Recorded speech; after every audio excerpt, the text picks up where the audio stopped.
Hi, this is a brief introduction to a series of theory videos which I've recorded.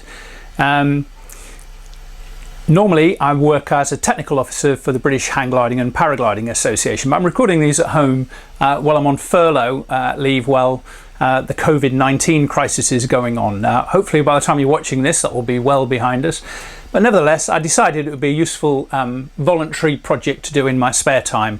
Just to record some theory sessions which should be useful to a few people. First of all, aimed at students. Some of you may have interrupted courses, or you might be on a course now, I don't know. And just to revise all the theory. It might have been some time since you saw some of this, or you may only have read it in books, that kind of thing. So if you're on a course, this should give you some information towards your club pilot exams, if you're a BHPA student, or your environment exams, that is to say hill or power or tow or whatever. So it's for students, also for other pilots. I've carried on a little bit past the CP level, so up to the level that you require for the BHPA pilot exams. So hopefully you'll find this useful revision for those as well. It's also meant to be a resource which can be accessed by coaches or instructors just to remind them about a few things, or they just want to check up on something. So if schools want to use it, I'm perfectly happy with that. So it's a free resource, it's just out there for anybody really. And that's not just in the UK. Obviously I'm referring to things like British Air Law and the BHPA, but of course some of this should be useful to pilots flying throughout the world, so hopefully you'll find it of some use. And finally, I should just point out that it's not a teach yourself guide.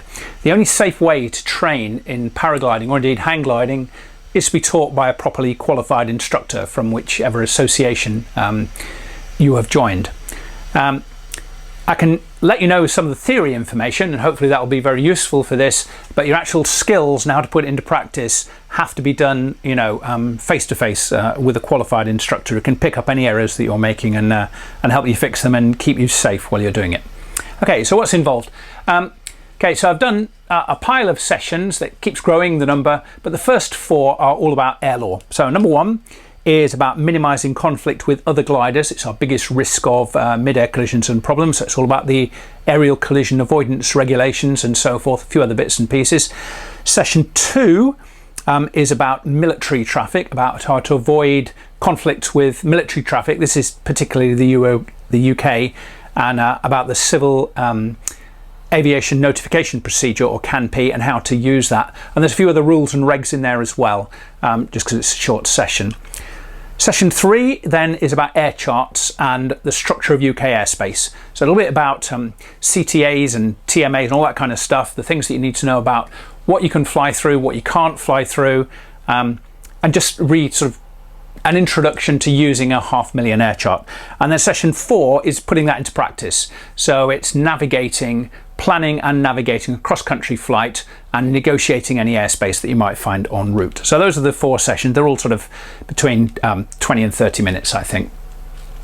And then another 4 sessions on metrology. So the first one of these is big weather, just what causes the weather, a few things like that, a little bit about forecasts and some interesting things you might need to know.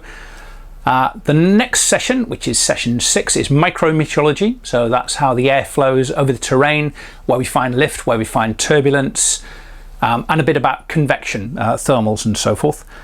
Session 3, what's session 3? Oh yeah, the next one, which is actually session 7 altogether, is all about clouds. So it's an introduction to everything you need to know about clouds, types, being able to identify them and what they mean to us as pilots. And then session 8 is pilot-specific weather. So this is about aviation forecasts, lapse rates, valley winds, inversions, all that kind of stuff. So hopefully you'll find that useful. What else we got? Session 9 is on airmanship. So people do concentrate a lot on air law and metrology and principles of flight, how the thing flies. But a really important thing to understand is the principles of airmanship, how we make the decisions, things that we are and aren't allowed to do, and if you get yourself in a sticky situation, how that can be prevented, and if you do find yourself in them, how you can get out of those commonly. So that's to do with airmanship, session 9. And then we've got some principles of flight sessions. So these are 10, 11, 12, 13, so there's 4 of those, and this is basically how the thing flies. So it's aircraft technical, if you like, starting right at the beginning with what an aerofoil is, what you need to be able to glide, and looking into more details to do with drag, polar curves.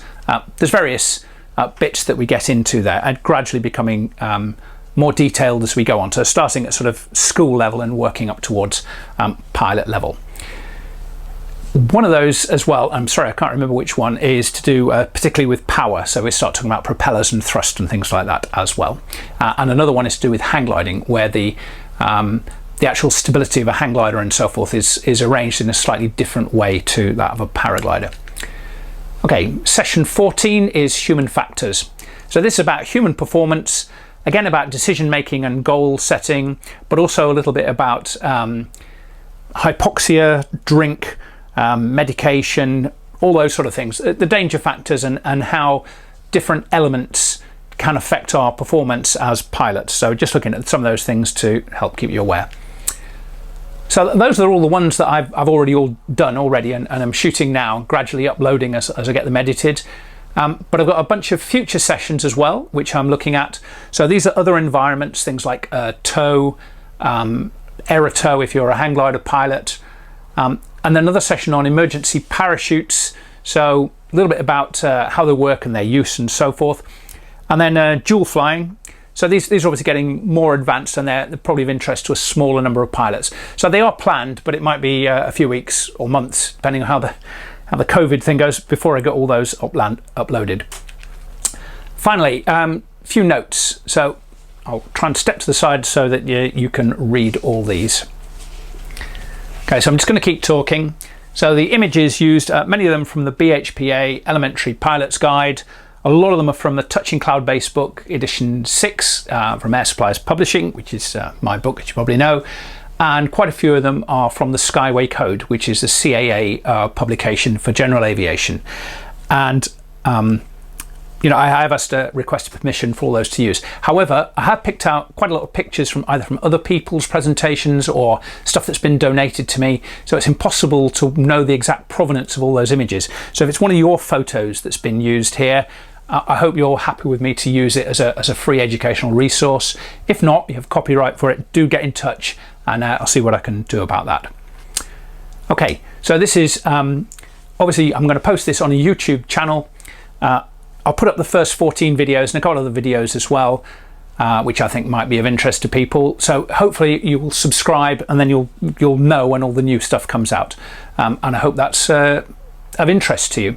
Thank you very much, and I hope you get something useful out of it. Don't be shy about giving me some feedback. So let me know if you like it, let me know if you don't like it, let me know if I've got something wrong. There are some deliberate mistakes in there, which I'm hoping you're going to be able to pick out. The person who gets the most, I will donate a fantastic prize to. If you've got sort of better images or a nice bit of video or something which you think might go well in these, let me know. That would be great, because my intention is to kind of upgrade these as we go along to stay current. Okay, that's it. Hope they find them useful.